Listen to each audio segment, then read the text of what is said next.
Imagine moving across the country, upending your family and your life for a new job, only to be fired within weeks for something you didn't do.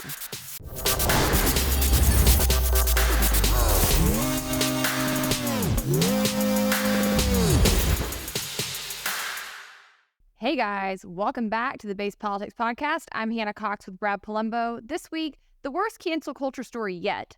Biden wages war on the First Amendment and more. Let's jump in.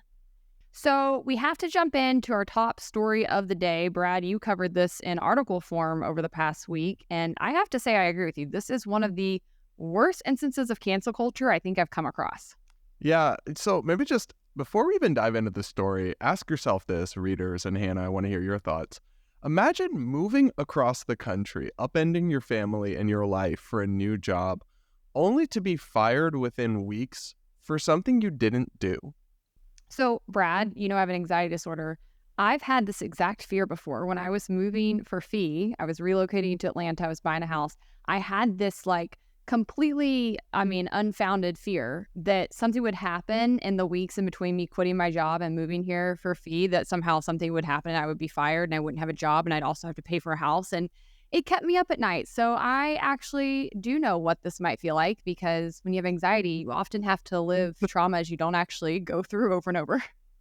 Yeah, and exactly that. Imagine having big payments, especially in a very expensive area to live, like Seattle, and then you lose your job.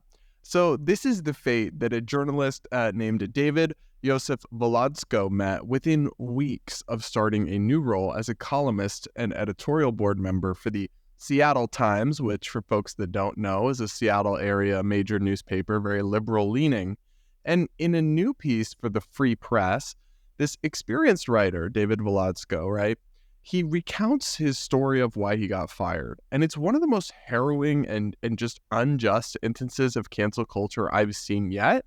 And that's quite saying something. So he is now jobless because he was fired from the paper for what critics have called, and unfortunately what media outlets have parroted and now burned into his Google search results, defending Hitler in a tweet. There's just one problem, which is that he never did that. He never defended Hitler at all. So the background here is that for his first column, Volodsko wrote about the city of Seattle's notorious Vladimir Lenin statue. That's a subject of local controversy and jokes. It was strange to me that a city that presumably would never even support Confederate memorials or anything would kind of locally tolerate and celebrate. Apparently it's on private property. It's not a government statue. But someone having a statue of Lenin and that wouldn't be roundly decried, that was immediately eyebrow raising to me in this story. Well, from my understanding, I don't know if you remember this. I told you about the statue when we were going to Seattle because a former colleague of mine had taken me by it years ago.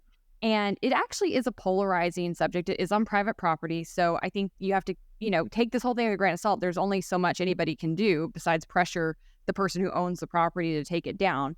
But it is frequently defaced. People often go and paint red paint on the statue's hands to symbolize blood on his hands. And I wouldn't say that it's a beloved statue. Of course, there are communists in Seattle that do like it, but I wouldn't, paint the whole city of Seattle as supporting this for but sure. There's a faction of the city that does support it. So or thinks that it is, they either think it's ironic or harmless, or they think Lenin gets a bad rap. And some people call themselves Leninists, which is just crazy to me.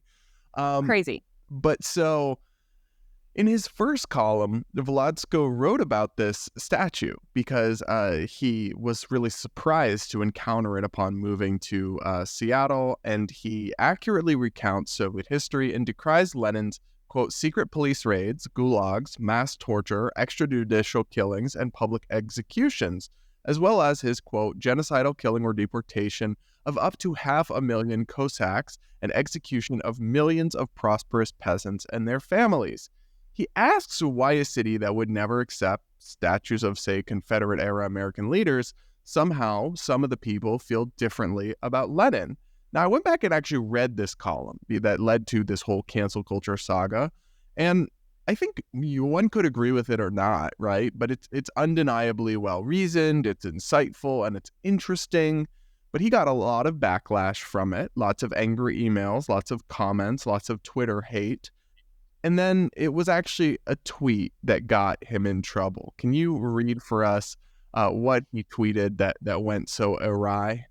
So, in a tweet promoting his column, what he wrote was, in fact, while Hitler has become the great symbol of evil in history books, he too was less evil than Lenin because Hitler only targeted people he personally believed were harmful to society, whereas Lenin targeted even those he himself did not believe were harmful in any way.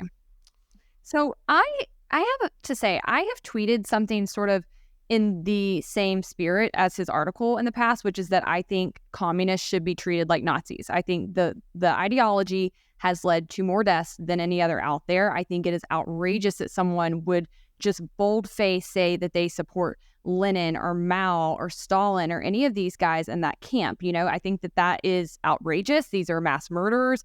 They are as evil as Hitler. I have said things like that online before, and while that has typically gone viral and most people have agreed with me, I also have gotten some backlash from people saying that, like, morally they're not equivalent. So I guess we could debate those things. I think my issue in seeing his tweet, and not to say he deserves to be canceled for it, but I do think it's weird to say, like, one is worse than the other, right? I would not argue that one's worse than the other. I would say they are on par, equally evil. I agree. Like, I think the tweet was poorly worded, and he, in a follow-up tweet, he clarified, quote, Hitler was more evil than Lenin if we're looking at what they did to people, and that's a pretty important metric for assessing evil because apparently Hitler has a higher overall body count than Lenin.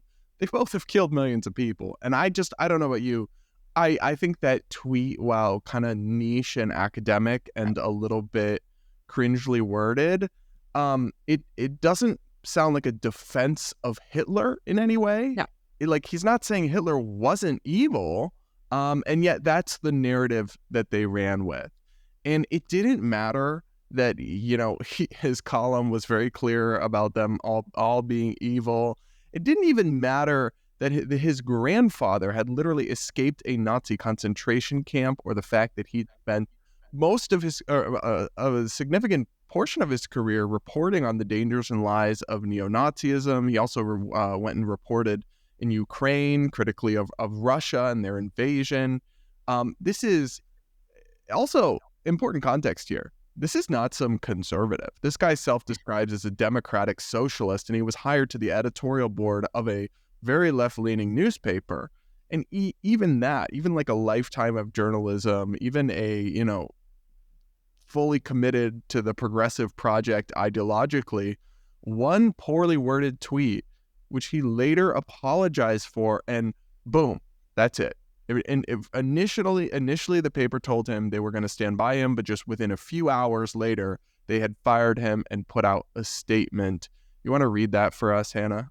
Yeah, this is especially stupid, but it sounds like exactly what you would think a progressive newspaper would say in a statement. They wrote, a Seattle Times editorial writer engaged in Twitter recently in a way that is inconsistent with our company values and those of our family ownership. Effective immediately, he is no longer employed by the Seattle Times. While we passionately believe in creating lively discourse through a variety of viewpoints, we do so with respect and appreciation for all communities. We apologize for any pain we may have caused our readers, our employees, and the community. Get out of here. This is the problem with cancel culture and the progressive ideology. Moreover, they eat their own. They take one fragment of a person's life that is vast and in this case documented, and they judge them on a poorly worded tweet. This is absolutely outrageous, but I think that is typically what you see of cancel culture, right? It doesn't matter what you've done in your background. It doesn't matter if you clarify. It doesn't matter at all unless you were just perfectly in sync with what they want you to think. You're out. And I do have to say, in this instance, given the location of where this occurred, the establishment he was writing for, and what he was criticizing, my instinct is to say that a lot of the backlash was simply because he was coming at a communist thought leader. And I think there's probably a significant number of people in that reader base and within that staff that disagree with that. And so they're looking for something to come at him for in this piece. You know, like I don't really think that that's a non-factor here. So here's the thing for me. I really have a hard time believing that if a Seattle Times writer put out an unhinged tweet making a statement like, say, both are evil, but I think Trump might go down in history as more evil than Hitler. I don't think they'd be fired for it. And to be clear, I wouldn't support them being fired for it. I would think it would be an asinine and idiotic take, and they should be criticized for it. But I wouldn't want them fired if they were overall, doing their job and a competent writer. I don't understand why anyone is okay with the wildly disproportionate punishment to match the crime here. I really think his tweet was not a big deal. But even if you think it is an offensive tweet, right? Let's accept that premise. I don't actually think an offensive tweet that you then later apologize for should ruin your entire life and cost you a career. Like, it just seems so wildly disproportionate to me. I don't know how any of the people involved, the Twitter blue check activist types who were, mobbing him, could actually think this is a just outcome or something they wanted. They just want to claim a scalp. Like, I don't understand where that impulse comes from. Even when I dunk on people who I don't like, I'm never really trying to get them fired. I've never felt that motivation, and I don't understand where it comes from. Yeah, I don't have this desire to see people I disagree with homeless and in the streets, but increasingly that feels like I'm an outlier. And that's a really perverse side of human nature. I remember a couple months ago, I was listening to a podcast by Stassi Schroeder, who was the original It Girl on the trashy reality show I Like, Vanderpump Rules. And she got canceled during COVID and kicked off the show for what really was a very minor thing. I don't think that she deserved what happened, but she made a comment on her podcast about even once she was fired from the show, there were still people calling her agent, calling her publisher, trying to get her dropped from these other deals that she had. And she was like, they honestly wanted me to be homeless, prostrate in the street with a cup. That was the only thing that was going to satisfy the mob. And it was really scary. And I do think that you see that instinct a lot of the time, where when people cannot debate an idea, it just challenges them and it upsets them to the point where the only resource they have is to try to absolutely demolish it and shut it down, because they can't actually encounter or defend their ideas. And versus letting their self be challenged and maybe stretched, that is so uncomfortable to them that is their instinct. And then I think on the other side of it, there is also sometimes an element of jealousy that's involved, of people really hating to see other people at the top or succeeding when they feel like failures, and so they really like to see people fall. But on either instinct, it's really a disgusting, perverse part of humanity that I think does need to be checked and called out. And people do need to keep in mind the impacts of things when they are calling for somebody to be canceled. That doesn't just hurt this man; that hurts his children, that hurts his wife. Who knows who else is dependent on him? This is a really serious thing to lose your livelihood. And like I've mentioned, even on the show today, I have an anxiety disorder. From the time I first began putting my voice out there politically as a commentator, back when I was even still just in music full time, I had mentors that would come to me and say, you really ought to be careful. You really need to tread carefully on things like your gun rights beliefs, because that could end up with you not being able to work in the music industry. And I thought once I left music and got into politics, it would be much better, right? Okay, now I'm working for people who agree with me on things, and now I can say what I want. And that was also not my experience. I had so many people, especially in my first job when I was with a free market think tank in Tennessee, who tried to get me fired over things that I wrote on Facebook. And these were often Republicans. One of them was even a Republican state senator who was so triggered over a post I made promoting immigration that he tried to get me fired from my job. And that was terrifying. Yeah, Republicans do cancel culture too. That's a thing folks need to understand. Yeah, it was really scary, because I remember thinking, what if I end up homeless? What if I can't get a job? And fortunately, that never happened. And for the most part, I've been very fortunate to work for people who really do have my back and support me. But I've had people write foundations I worked for saying, I'll donate money if you fire her. Just crazy kind of things. Wow. And so I feel like now, where I'm at in my career, I don't have as much fear as I used to. One, I trust myself enough. I don't think I'm going to say anything crazy to get canceled over. But secondarily, I think I have enough good people and clients that I feel a bit insulated from that. But for a long part of my career, it took a lot of bravery just to say basic libertarian principles, because I was afraid of getting fired even when I was working for libertarian think tanks. It's crazy, but I will say this. I think right of center institutions are less quick to cave to mobs. I think it's the most oftentimes is when you have a right-leaning person that goes to a liberal outlet. I'm thinking of Kevin Williamson in The Atlantic, or Sarah Isgur going to CNN, or a bunch of these like right of center journalists who try to break into the mainstream and then are immediately canceled, but they're able to work at the National Reviews of the world and with no problem. Like, I do think that to be canceled by an institution on the right, there has to be a little more there, like not just an old offensive tweet. It has to, in many cases, has to be, like you're exposed as actively a racist or you get Me Too allegations that are serious or something. And I'm not saying it never happens, unfair cancellations on the right, but I think institutions on the right are more resilient to it. I'm always just struck by how pathetic and how weak these people are, because they could have just ignored it and it would have blown over. The Seattle Times people, right? They could have just ignored it, and a week later, everyone would have moved on, and they could have stood by their writer. And what does it take to be those people? To know that you just hired this man, had him move across the country, sign a lease in Seattle to come work for you. I'm sure it's crazy expensive. And then they actually asked him to write the column about this. This was an editor that pitched the idea to him, like, hey, what do you think of the statue? And then to can him over a poorly worded tweet about it. To me, it's just incredible moral cowardice. And I also don't know how anyone thinks real journalism can occur in this kind of environment. We talk about the stifling effect or the chilling effect that governmental punishments for speech have on open debate and dialogue. But I think something similar can happen culturally, even without the involvement of government. It's like, if you can lose your livelihood over one inartfully expressing an idea, just clumsily saying somewhat the wrong thing, even though you're trying to make a very valid point, I don't know how anyone can do journalism, which requires challenging power, challenging conventional wisdom, sharing inconvenient truths and facts, how anyone can do that in an environment where this proverbial axe is being just wielded by a Twitter mob waiting to lop off the next head.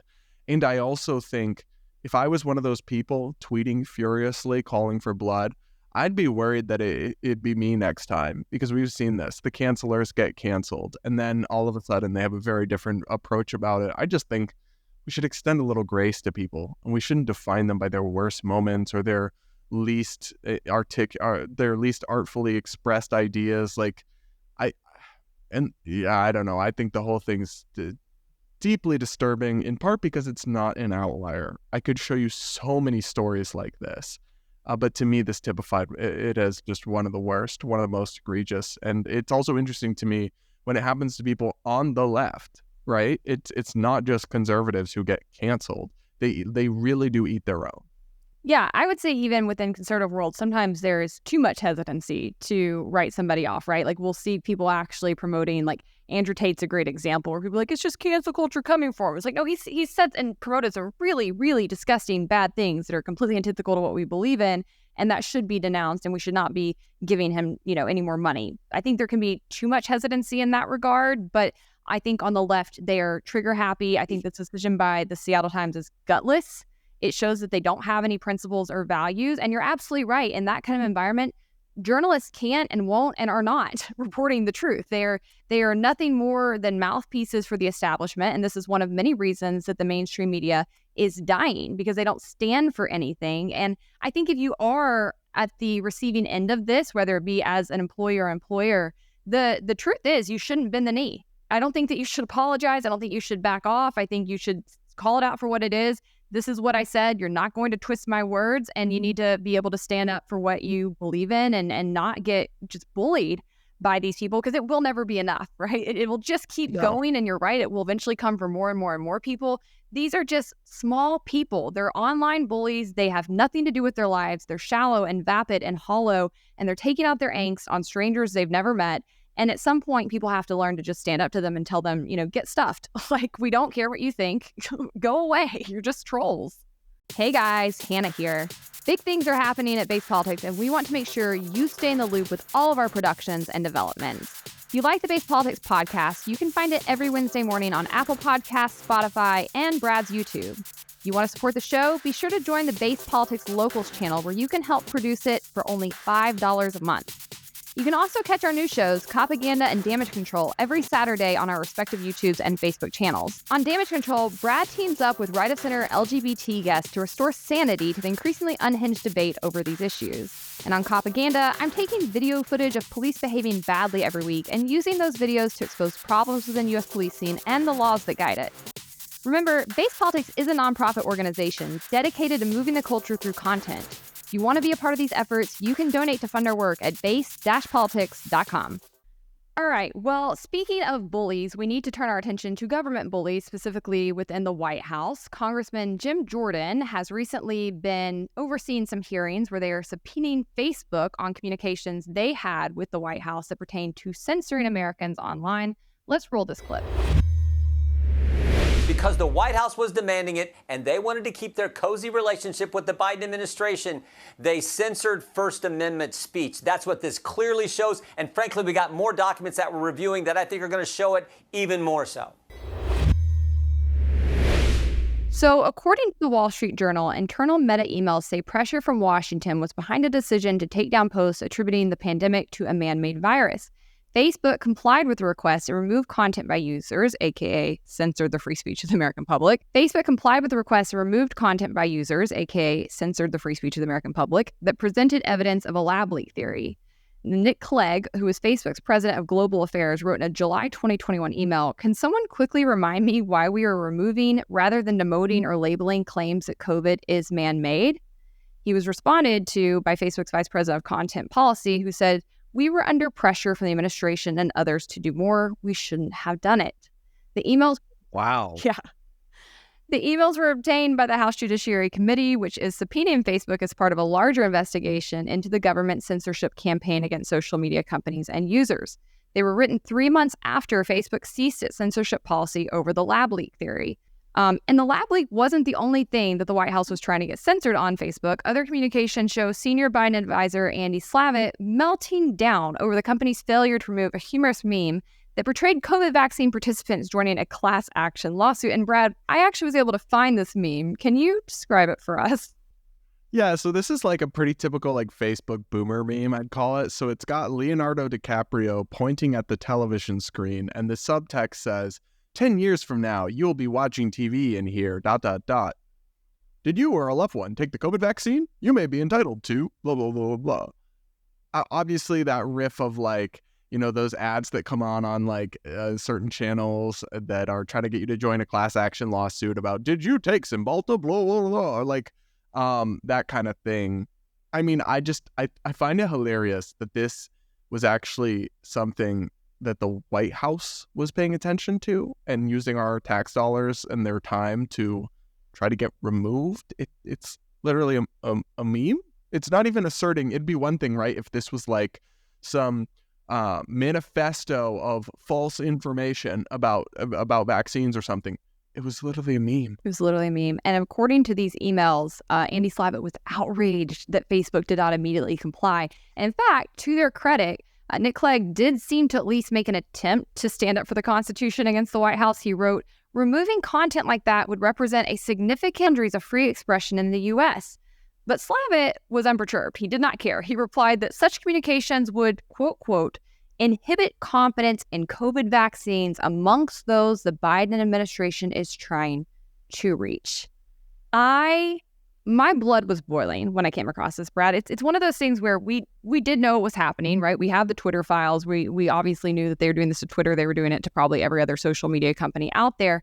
But reading these kinds of things in print, I mean, what is your just gut reaction to that? Alarm that the White House thinks it's appropriate for them to be lobbying private companies to take down the speech of American citizens and pressuring them. Not you know, we've heard some people say like, oh, these are just polite requests.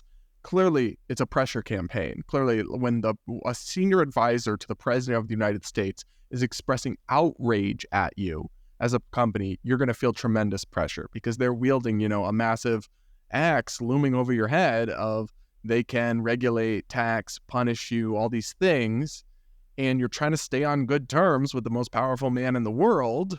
And I think that it is incredibly coercive. I think it's a huge First Amendment problem. I think it's also pointless and stupid.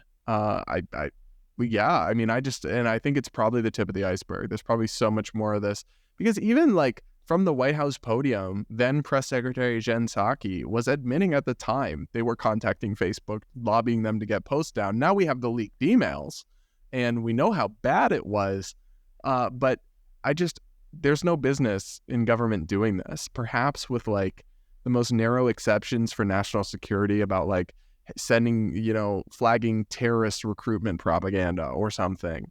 And so that's why I support the legislation that would make it illegal for federal bureaucrats to do this kind of big tech censorship collusion with only narrow exceptions for, criminal activity and terrorism recruitment material and that kind of stuff, because this is just totally beyond the pale of what it is appropriate for the White House to be doing. Well, and so here's a problem with that, though. We did get a recent injunction by a judge basically trying to implement what you just said, right? That it is illegal for bureaucrats or politicians to contact social media companies in this way, to pressure them to remove information, unless it pertains to national security or things of that nature. But the problem with that is that people like Biden and people in his administration, they claim everything is national security or public health, right? Like this meme in of itself, they would say was a threat, as he did, to public health and trying to inspire the confidence that they needed. I mean, newsflash, you don't inspire confidence in people when you are banning their memes, criticizing things like vaccines or your mandates on them.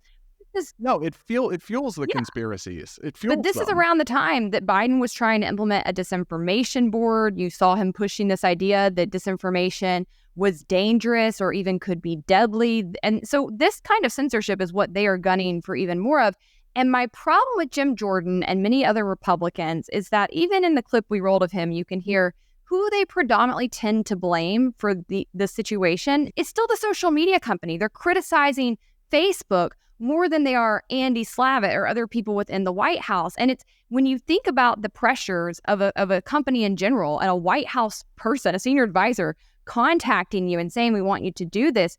Yes, you do care about that, not because you're some kind of simp, but because if you don't comply, well, then they can come in and use antitrust against you. Maybe they come in and change Section 230 laws, which drastically reduce your ability to moderate content on your platforms. They have all these ways of hurting you behind the scenes, and both Republicans and Democrats have been teaming up to expand those kinds of powers behind the scene, to give more power to the FTC, to reform Section 230 so that Congress has more ability to control what goes on and off social media.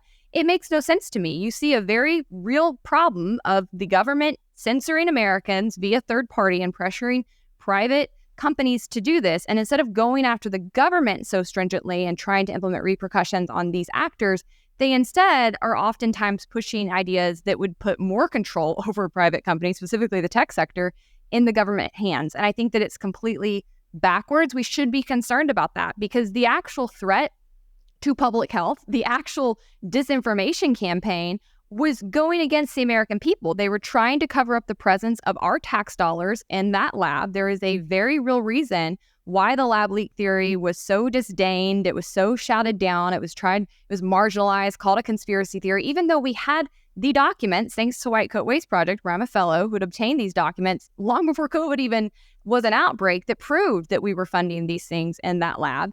The reason they wanted to hide that is because it was going to trace back to Fauci and the NIH doing illegal things. It was illegal to fund gain-of-function research during the time they were doing it for very good reason. It's risky. It tortures animals.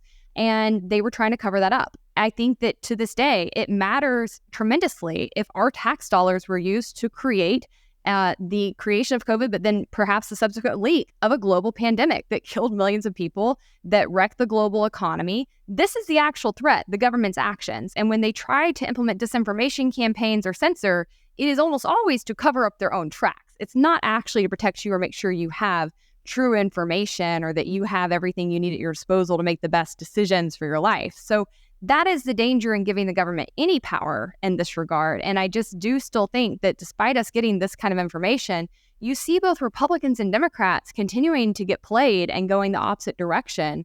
I do think Rand Paul's introduced a bill that I like that actually would do a bit more of what you said, which would be to actually attach real penalties to bureaucrats and politicians who attempt to censor Americans in this way.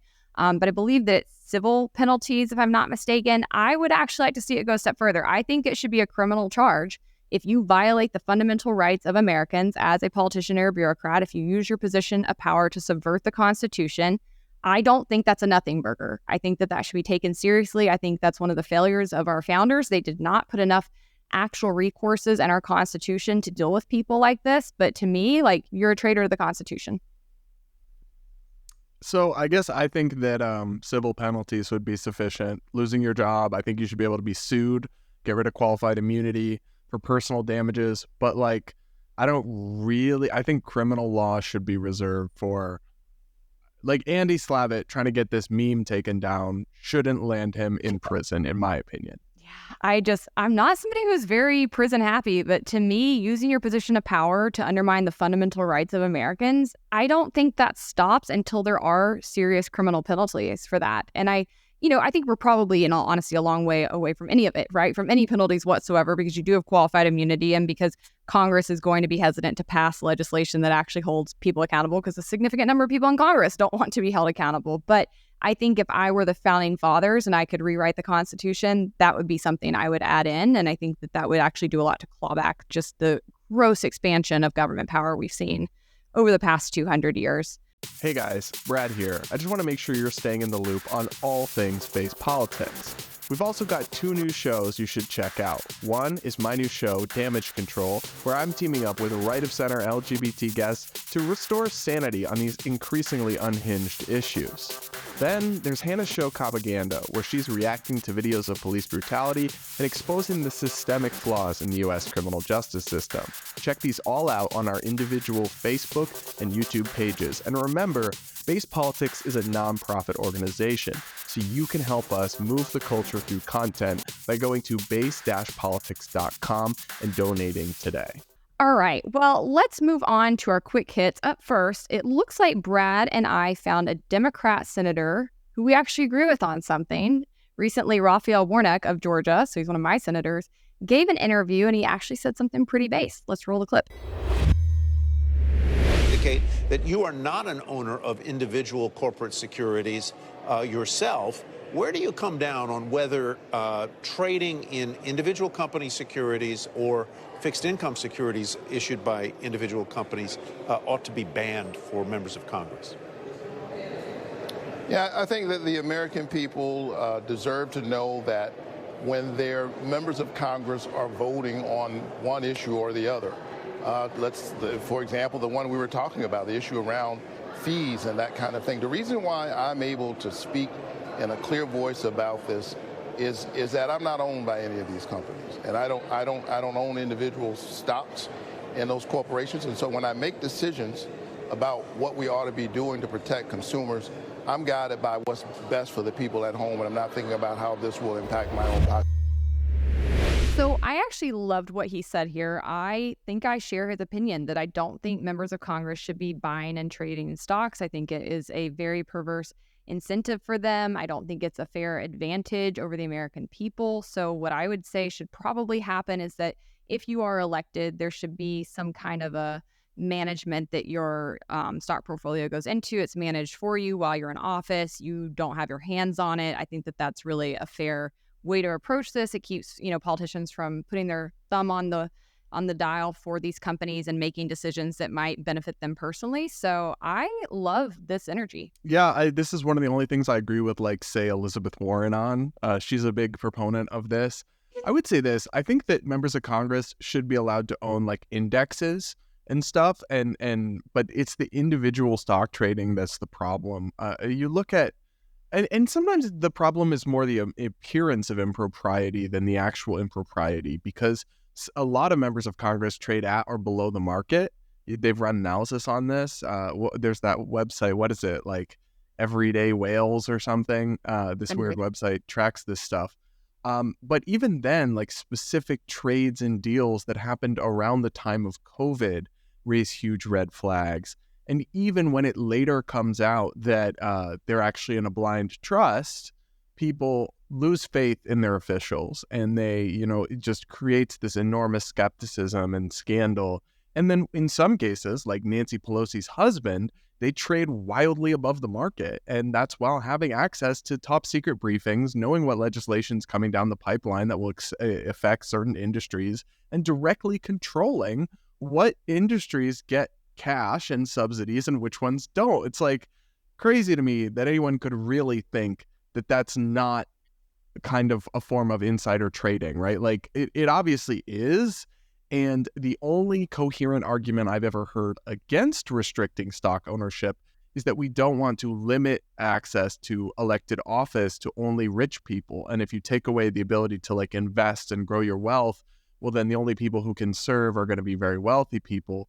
One, that's why I think they should be able to have indexes and retirement accounts and stuff. But two, we already kind of do. Like you already, in most cases, members of Congress are very wealthy. It's already, you often have to self-fund a significant amount or have access to very rich friends. It's like that is such a change on the margins that it is unlikely to really meaningfully change who can access the halls of power and who can't. And I think the clear trade-off in public trust and faith in the government, and probably a reduction in cronyism and corporatism that we would see from Congress. You know, like they might not, there's some pretty damning statistics about the people who sit on relevant committees for like military contractors getting funding being invested in the military industrial complex in their stock portfolio. Like obviously there's perverse incentives there. And so if we could fix those incentives, maybe we could fix some of the bad policies that are emerging in part in result of those incentives.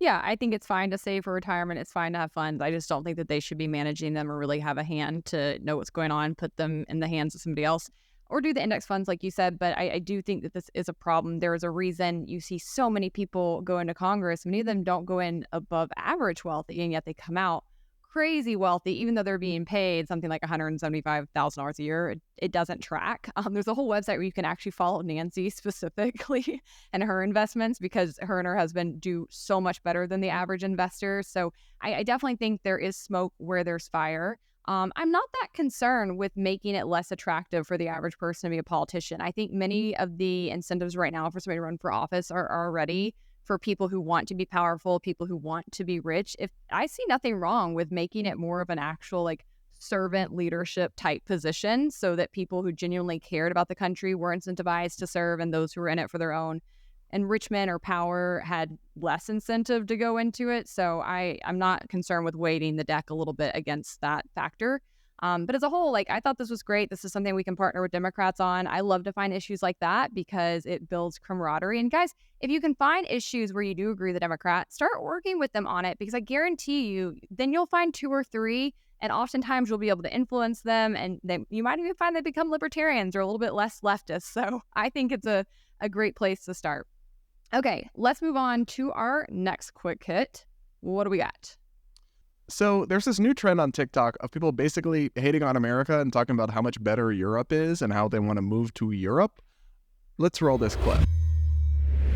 I think the new American dream is to leave, to pack up and head to a quiet European town or a beachside village in Asia, somewhere where we aren't being poisoned by our food, we don't need 2 to 3 jobs to survive, and where healthcare isn't a luxury, but the norm.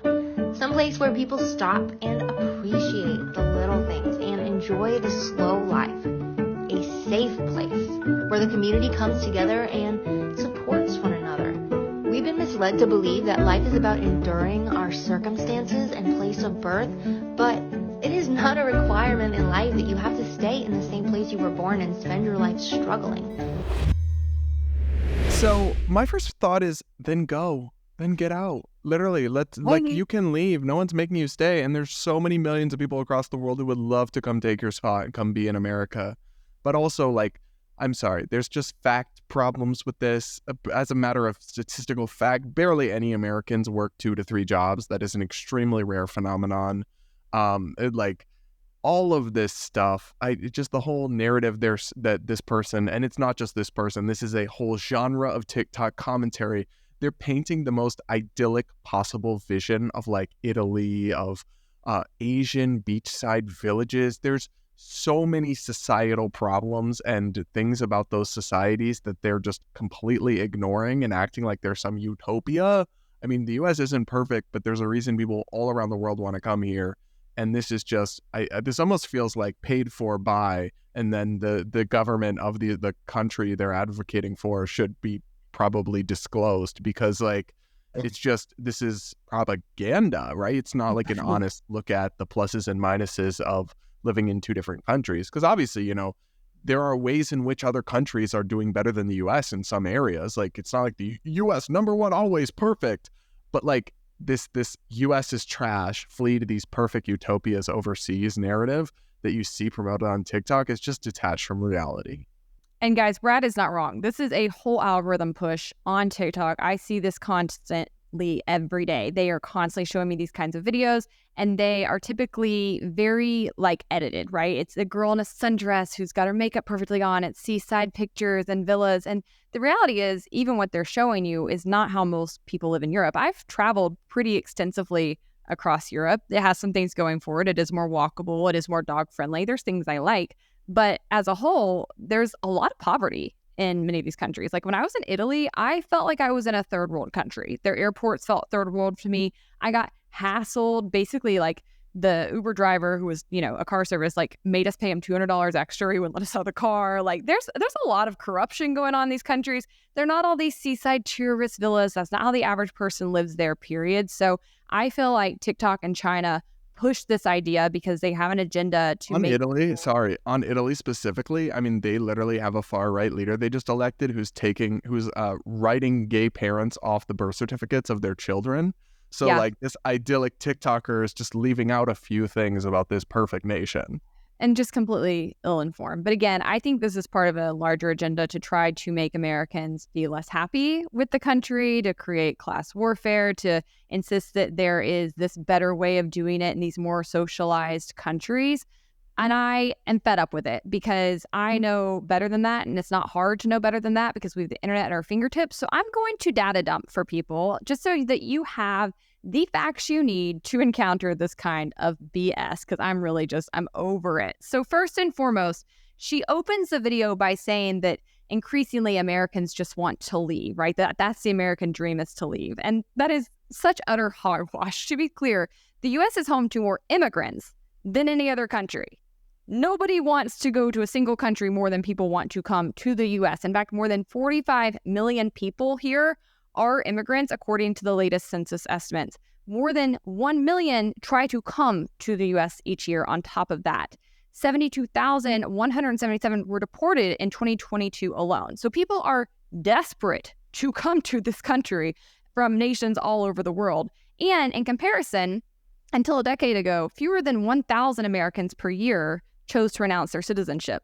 As of May 15, 2023, this is sort of an outlier year, there's been a total of 5,315 people who've renounced their citizenship, but it still pales in comparison the number of people who are trying to come here versus leave. So get out of here with that narrative. Her other point that just irks me beyond belief is that Americans are all working 2 to 3 jobs and can't pay their bills, and they make so little money. Everybody's just so much richer overseas and also works less time and has more leisure time. And that is not the case. In fact, the number of people who hold multiple jobs in this country reached 8,137,000 in March of 2023, which is a record-breaking number. And that equates to 5.1% of the total employed population working more than one job. So no, Americans are not... Tiny slice of the workforce. Tiny slice. On top of that, though, Americans actually are paid a lot more money versus Europeans, and they pay less in taxes. The U.S. is roughly 40 to 50% richer than the EU on a per-person basis, and that's partly due to fewer hours worked and partly due to lower productivity. In per capita GDP terms, the state of Arkansas, which is the second poorest U.S. state, is actually about as rich as the UK or Georgia. The median U.S. state is richer than Denmark. So even our like red, rural, kind of look down on states are financially doing better than many of these countries. Now, one thing that is true is that the cost of living is lower in most European countries, but that's because Europeans have so much less disposable income. They cannot afford the same quality of life as Americans. Financially, the American middle class is ahead of the middle class in Western Europe nations in terms of disposable after-tax household income, with the exception of Luxembourg. They found in this study that even the poorest U.S. states beat the poorest European countries when it comes to median household income. Again, only Luxembourg topped the richest state in the U.S. Salaries in the U.S. are about twice as high as they are in Europe. And in European countries, lower income and middle class taxpayers pay an average marginal wage tax rate of 49% on income over $37,000 a year. Jeez. Again, let me say it again. They pay an income tax of 49% on income over $37,000 a year. And I thought we had it bad. Oh, and I'm not done. On top of that, they also pay an average value-added tax, or VAT tax, of 20%. Compared to the U.S., those same U.S. taxpayers, around $37,000 a year, would pay an income tax of about 32% and sales tax average of about 6%. So Europeans make less money, they pay far higher taxes, and they have much lower GDP and productivity, so they live off the initiative of other people in other countries, basically. And what do they get for all of it? A bunch of free services like free healthcare. But it turns out, when you dig into that, also crap. There are amazing reports, actually. I mean, everybody's having to admit this. It's just the U.S. media that's really not circling on this. The Guardian, The Intercept, all of these outlets are covering this quite in depth if you want to go and read more about this. But the World Health Organization's Europe region said last year in a report that all countries in their region are facing severe problems related to their healthcare and care workforce. In France, there are fewer doctors now than in 2012. More than 6 million people, including 600,000 with chronic illnesses, do not have a regular doctor, general practitioner. And 30% of the population does not have adequate access to health services. In Germany, 35,000 care sector posts were vacant last year, 40% more than a decade ago, while a report this summer said that by 2035, more than a third of all health jobs would be unfilled. Facing unprecedented hospital overcrowding due to severe shortages of nurses, even Finland will need 200,000 new workers in the health and social care sector by 2030. In Spain, the health ministry announced in May that more than 700,000 people were waiting for surgery, and 5,000 frontline general practitioners and pediatricians in Madrid have been on strike for nearly a month in protest at years of underfunding and overwork. In a third of countries in this region, at least 40% of doctors were over age 55, and even when younger practitioners stayed despite the stress, long hours, and often low pay with government health care, their reluctance to work in remote rural areas or deprived inner cities had created medical deserts that were proving almost impossible to fill. And lastly, we'll jump over to England, where the NHS, their government healthcare system, is in free fall. A medic there said, as we know, waiting lists have never been higher. Cancer targets are being missed. Emergency departments are overwhelmed. People are literally dying in the floors. They are worse than the U.S. on wait times by far. In fact, the U.S. is not even in the top 5 as far as long wait times, which is leading many of these people in the countries between 10% to 60%, depending on which European country you're looking at, to carry additional health insurance, private health insurance, in order to try to actually see a doctor. And then you also have a tremendous amount of these people who are actually doing what's known as health tourism, where they come to the United States for basic services. In fact, 16% of our health tourism industry is coming from Europe. So suck it. This narrative is BS. It is not going better overseas. I can't stand this hogwash. It's so unfactual and it's so easy to disprove. So there you go. You got my data dump. I'm so done with these people. Yeah, but again, if all of that's true, go. Please go. If you don't want to be an American, literally, please renounce your citizenship, move to this other country, and more power to you. I'm rooting for you, but let's replace you with an immigrant who loves America. That's what I'm calling for. Let's do that. We need to create a green card for citizenship mill so that we will, as I think our government should buy them a one-way ticket to the country of their choice if they will renounce their citizenship and give that spot to a hardworking immigrant with, useful skills we need, like an engineer or a doctor or a nurse or something.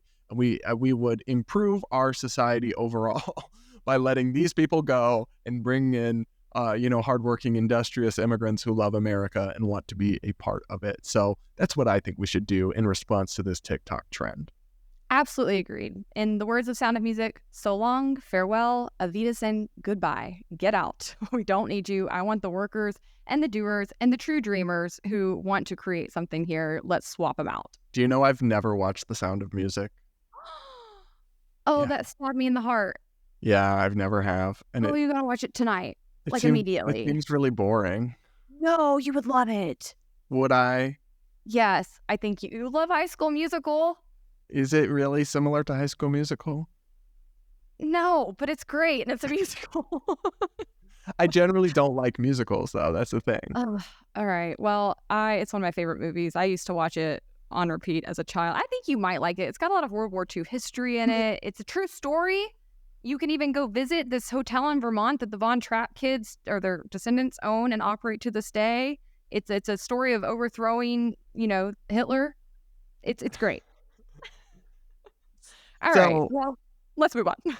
Yeah. So up next, we've got this TikTok from somebody who openly admits to recruiting children at a day camp to communism. Let's roll it.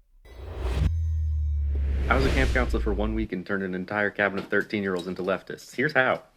It started on day one when the kids of their own volition decided to have an election to see who would be president of the cabin.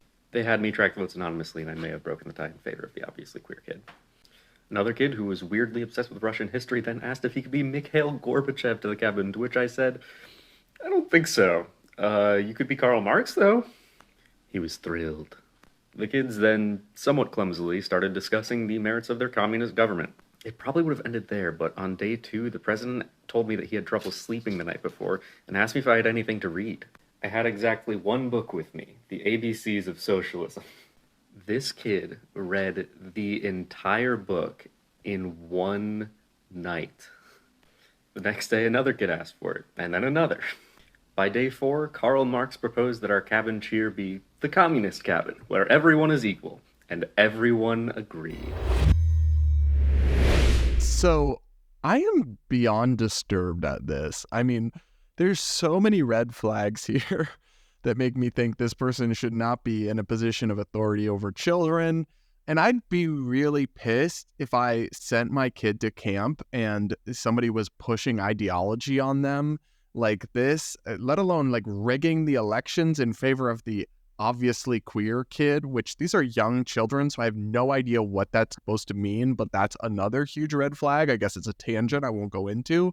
But like, communism, first of all, is an evil ideology with a 100 million body count in the 20th century. But regardless, like, I wouldn't even want a camp counselor pushing capitalism on my kid. Like, I don't want you pushing your political ideology on my 5-year-old unless I know that's what I'm signing them up for. But if I think I'm sending them to like wilderness camp or whatever, and then you're secretly like pushing Marxist Leninism on them, that's a serious betrayal of trust. That's not okay. I mean, he's celebrating converting kids with mushy brains when he's in a position of power to his weird ideology. If you sent your kid to camp and their counselor was pushing Nazism on them, how would people react?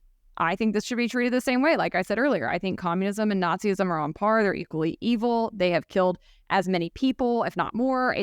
I think this is abhorrent. I also think it is just, this guy seems really weird and like he has no friends. Why would you bring these kinds of materials to the camp in the first place? If I was a parent, I would be raising hell, demanding my money back. Like, I think I actually would be trying to get this guy canceled because I would not want him alone with my children. This would actually make me quite afraid to send my kids to camp, period, I think, because you just don't know what they're exposed to. But I also will say, this is one thing my parents did really well.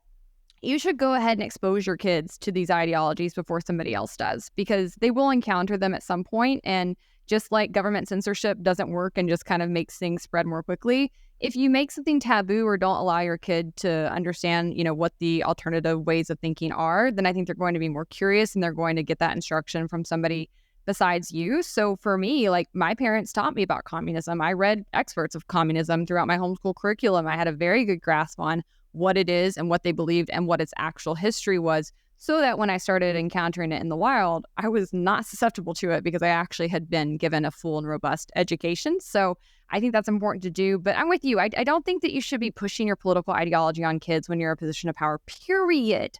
I think that's a really odd thing to do. Obviously, I think communism is evil and I think capitalism is good, but I wouldn't want them pushing Ayn Rand on my kid without my knowledge either. Like, I wouldn't want them giving them the ABCs of capitalism unless I signed them up for like economics camp or something and I knew this. Right. But there's a huge betrayal of trust involved when you sign up your kids for one thing and then another agenda, whatever it is thrust upon them by the people that you're entrusting with your children. And I think that's really corrosive and really toxic and inappropriate. And it's just creepy. The whole vibe here is creepy. I don't know. Yeah, I want to actually play another video for you that somebody dropped in the comments. It's one of my favorite viral videos of all time, but it's a professor explaining how she actually showed her class why socialism never works. Take a listen to this. Let me tell you a scary story.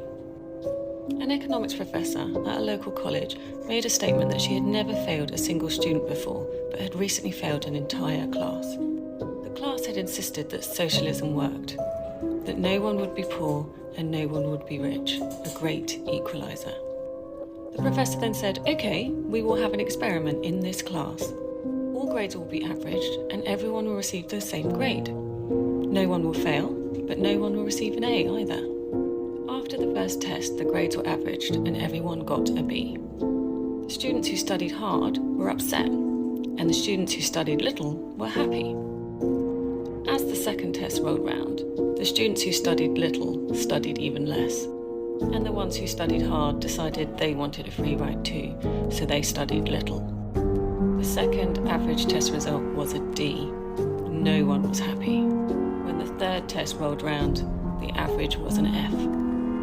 As the test proceeded, the scores never improved, as bickering, name-calling and blame all resulted in hard feelings, and no one would study for the benefit of anyone else. To their great surprise, all failed. And the professor told them that socialism would ultimately fail, because when the reward is great, the effort to succeed is great. But when the government takes away all the reward, no one will try or want to succeed.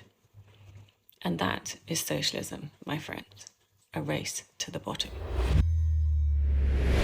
So that's pretty ruthless. I actually have seen this video before, but I forgot about it. And I think it's a great example because it's true. Humans are not going to perform at their best if it's not for their own sake. This is one thing I adamantly agree with Ayn Rand on. I think that people have to live for themselves. I think that the pursuit of your own goals and your own prosperity is a wonderful incentive. And capitalism is the only system that comes in and actually uses those quote, quote, selfish incentives to where you have to produce good and value for other people in order to meet your own needs. It's a wonderful mechanism. I think it would work even better than it already has throughout history if it were, more protected from the government and infringements upon it. But even with those infringements, it has done more to elevate mankind, to increase the quality of life than anything else that's ever been tried. And communism, while it also, or socialism, call it whatever you want, has also never been perfectly implemented. Every time it's tried, it leads to failure and to a lower quality of life and to death rates. And I think that it's obvious which one we should keep trying. This is a wonderful way to prove that to students, though, because, I often encounter this sort of what I think is a childish lack of understanding of human nature when I talk to people. And it's not just on the left. I've even encountered people sort of in the anarchism communities as well, where they just think humans are good and that the only problem is that the laws that are in place or the systems that are in place, without them, everyone would just kumbaya and get along and do the right thing. And, maybe my view is informed by my Christianity and my background, but I think mankind has fallen. I think human nature is fallible. I think that, there are really seedy sides to our desires and to our instincts, and that most people can be pretty ruthless when it comes to it. And so you need to have people that are constrained by a system of laws. You need incentives that encourage people to work hard and to do the right thing and to care about their fellow man. I don't think that just happens organically for the vast majority of people. No, it definitely doesn't. And I agree. I think this video kind of masterfully explains the fatal flaw here. And if this camp counselor's cabin actually lived according to equality, I think that it would very quickly fall apart into chaos. But we'll leave it there. Let us know what you think about the communist camp counselor in the comments. I imagine some parents out there will have some thoughts. And now we have to move on to our last item, which is definitely our strangest item. We're going to check in with the pretty openly, I guess you could say, neo-Nazi, white supremacist, Holocaust-denying, homophobic but weirdly homoerotic streamer Nick Fuentes, who is going viral again for some very strange comments about sex. Let's take a look. You should not seek sex, because if you seek sex, you will become gay, because sex is a gay act. It's totally gay.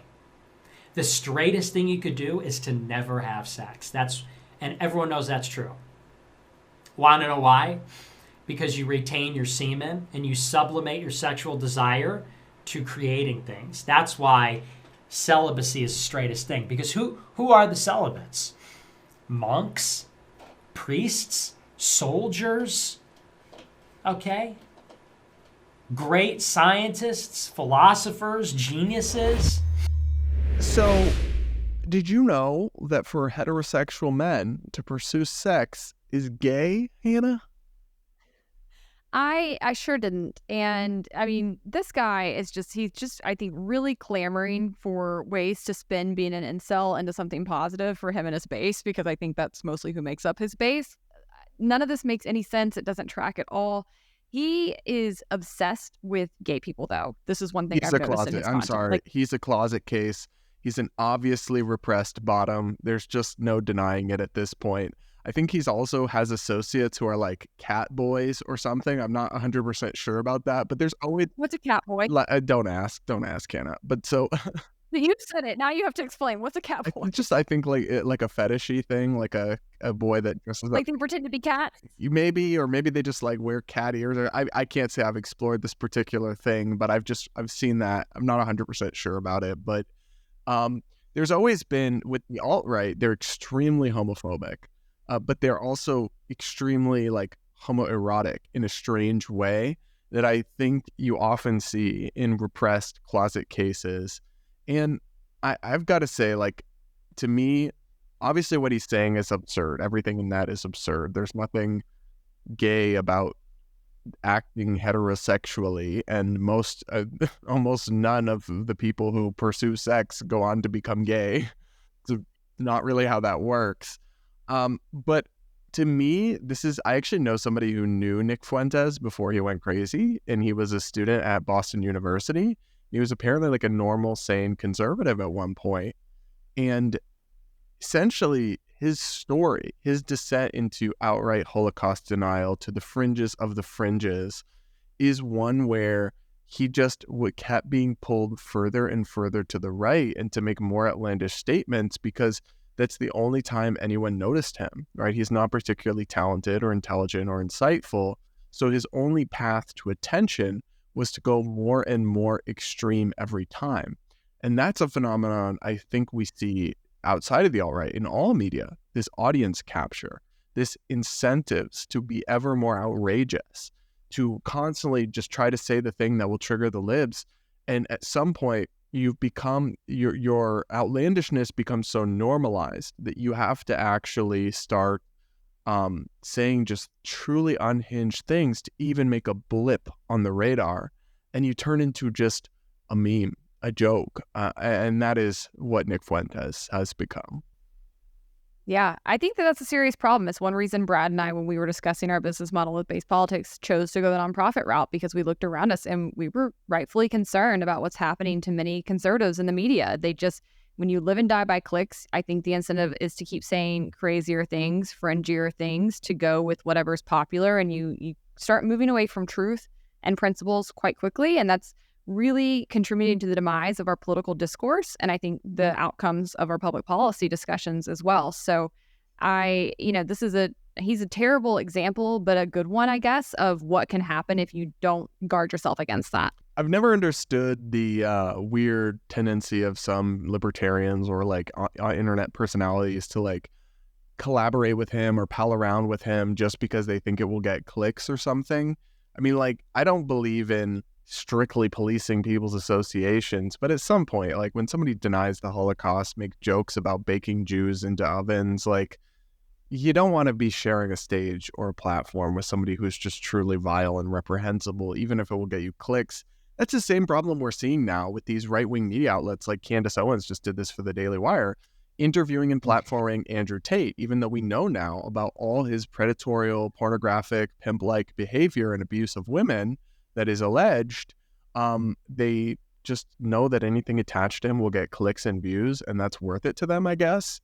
To me, I've never understood that mindset. It's never been worth to me. I do believe that there's appropriate situations to interview even extremists or fringe people, but it needs to be in a journalistic setting with adversarial questioning and fact-checking to really get to the bottom of this person's message and why it resonates with anyone. But like friendly platforming extremist divisive figures just because you know you'll get clicks and make money off of it has always struck me as an immoral and just really like shitty thing to do. Well, and it is important to distinguish the two, because I can't stand when people say you shouldn't platform somebody, you shouldn't talk to them or talk about them because what they say is terrible. No, I think sunlight is the best way to disinfect. I think it's important to challenge those people, but that is not what Tucker Carlson or Candace Owens have been doing. There's this little account on Twitter that's an anonymous account called like Milk Bar TV that is doing more to actually document and expose Andrew Tate than Candace or Tucker combined. And he's finding documentation that it blows my mind. I find it absolutely unbelievable that the two of them with their whole teams couldn't come up with in order to ask him about during these interviews. And in those cases, what they're doing is just actually simping for him, giving him a broader platform to lie, exposing more people to him in a palatable way. I think that's trash. It's garbage. It's not journalism. And I think that they should be equally condemned for those ridiculous, just complete puppet acts that they've been performing recently when it comes to that is not what we need in conservative commentators or media members or journalists. And I'm really disappointed to see that. But when it comes to Nick Fuentes, I do think you have not seen quite that level of person stooping to simp for him. But I certainly have seen some people in the Liberty Movement taking photos with him. They think it's funny to be edgy, or they like to say like, oh, this is just, he just says things to be edgy to like make a point. No, this is a seedy, disgusting individual. He has awful racist views. There is no excusing the things that he says. It's not okay. Just because somebody you dislike somebody does not make them your friend. Yeah. That is a child mentality. Grow up. Yeah, you'll see all the right people hate him or something as like, dude, that is a 5th grade level logic. I mean, are you smarter than a 5th grader? No, clearly not. So. No. Or you'll see them say they have more influence than you do. And I'm like, lots of terrible people have gained influence. That is not a measure of success or I'm also not sure that's why true, you should but even if it is. Right. Well, and especially see that with Andrew Tate more than I see Fuentes. He has more influence online than either of us do. Yes. Sure.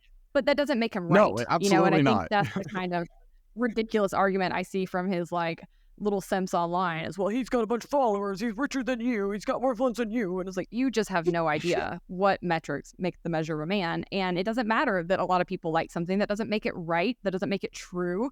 That should not be the way that you measure the value of what somebody's saying online. A lot of evil people have had a lot of influence and popularity over the years. Like, yeah, that's not the argument you think it is, my dude. All right, well, let's move on to our hot takes today since we're running short on time. Brad, mine is probably going to be quite controversial. I don't know how much experience you've had with this, but my hot take is that actually the Atlanta airport is the best in the country. And I say that as somebody who travels extensively. I've spent a lot of time in a lot of airports. I know that most people hate the Atlanta airport. The thing is with Atlanta, though, it is the busiest airport in the country. We have more people go through the Atlanta airport than any other. On the global scale, it's in like top 10 at least, maybe even top 5. So the number of people that the Atlanta airport is processing per day is actually pretty astounding. And because it has a train that runs across the gates, you never have to walk anywhere in the Atlanta airport. You can get between transitions quite quickly. They actually have a very low rate of cancellations and delays. Like typically when I'm flying out of Atlanta, things go smoothly because it is a Delta hub. So many of the flights are Delta. So if something goes wrong, they have a ton of other Delta planes and staff that are here. And I understand if you're somebody who's coming from like a very small airport, let's say you live by Greenville or Charleston and you have like 2 gates, I understand why Atlanta would be very stressful to you and you would hate Atlanta. And that's often what I hear people say. But I think when you actually look at the merits of what they're doing, Atlanta is very impressive, and I'm actually quite glad I live by it as my home airport. All right. I have been through there a couple times. I've only had good experiences. So my hot take is that it needs to be easier to evict people. In many parts of this country, it is very difficult to evict a non-paying tenant, even if they've not been paying for months and months. During the pandemic, they had an eviction moratorium that made it almost impossible to evict people for like 2 years, which is insane, because even now with that lapsed, it's still, because of state rules and laws and regulations, very hard to get non-paying tenants out. It can be an incredibly expensive and time-consuming process to do so. And that is really unacceptable, because to occupy someone's payment with someone's rental unit, right, their property, without payment is theft. You are violating a contract that you agreed to, and there's nothing they can do about it, because it will cost so much money for them to actually get any outcome or, recompensation for this. And it's actually to the point where I know firsthand of examples where landlords have had to bribe the person to leave with thousands of dollars in cash. They essentially were extorted to pay them to get the non-paying tenant out so they could actually have someone in so they can make their mortgage payments. Landlords are not these rich tycoons that they leeches that people think they are. Many of them are working class. Many of them are, middle class people, immigrants, people of color. It's their retirement savings. It's their plans. And people who refuse to, or are unwilling, or in some cases unable to pay their rent, don't have a right to occupy their property for months and months on end and refuse to leave. It's theft. You're stealing from people, and that's not okay. It's simply not okay. And our laws enable it to a great extent in many parts of this country. And I think that is a disgrace. Yeah, I've heard some horror stories about that. To my understanding, it's worse in blue states. They have a lot of squatter laws, and it's a lot harder to. The horror story I know out, of, it happened in Boston. Shocker. Okay, yeah. But no, that's morally and ethically wrong. It's kind of shocking to me that if somebody is stealing your property, you can't just come in and have the cops remove them from your property. But that would be horrifying as a landlord, because you still have to pay those payments. You still have to make your bills, and nobody's coming in to save you. And I think the average landlord makes in revenue something like $500 a month. It's not, you're right, they're not these huge tycoon, just corporations that people often picture when they think of landlords. So I'm with you wholeheartedly on that. All right, guys, that's a wrap. We hope you enjoyed the episode. Be sure to subscribe to our channel on YouTube, leave us a comment, rate us on Apple iTunes, and until next week, stay based.